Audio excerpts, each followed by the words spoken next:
Tomatoes are packed with vitamin C, but broccoli is loaded with fiber. What's your pick?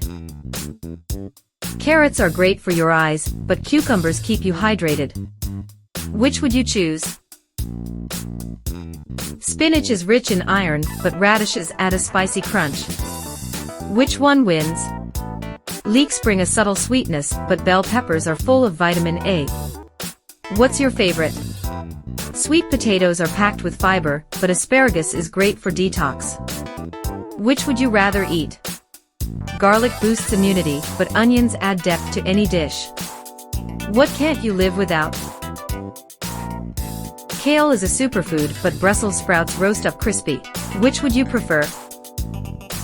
Pumpkin is great for your skin, but cauliflower makes amazing pizza crust. Your choice. Zucchini is low in calories, but beetroot boosts blood flow. Which will you slice up? Corn is juicy and sweet, but chard is full of nutrients. What's more your style? Aubergine is great for dips, but cabbage is loaded with vitamin K. What'll you cook up? Okra is a southern classic, but watercress is full of antioxidants. Which would you try? Peas add protein, but radicchio brings a bitter crunch. What's your salad pick? Fennel helps digestion, but Jerusalem artichokes are a prebiotic boost. Which one tempts you?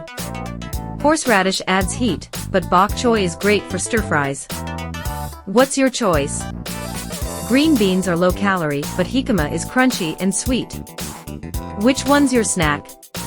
Parsnips add sweetness to roasts, but collard greens are packed with calcium. What's your pick?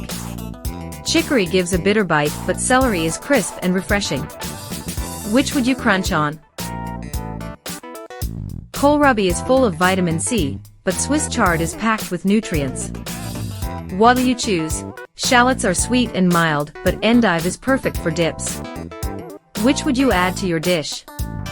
Butternut squash is rich in vitamin A, but celeriac makes great fries. What would you try? Chayote is mild and versatile, but turnips are hearty and earthy. Which one's your favorite? Artichokes are great for the liver, but taro is a starchy treat. What's more exciting? Rutabaga is perfect in soups, but potatoes make the best fries. What would you try? Napa cabbage is great for stir-fries, but water chestnuts add a nice crunch. What's your pick? Daikon is perfect for pickles, but mushrooms are full of umami. What will you cook?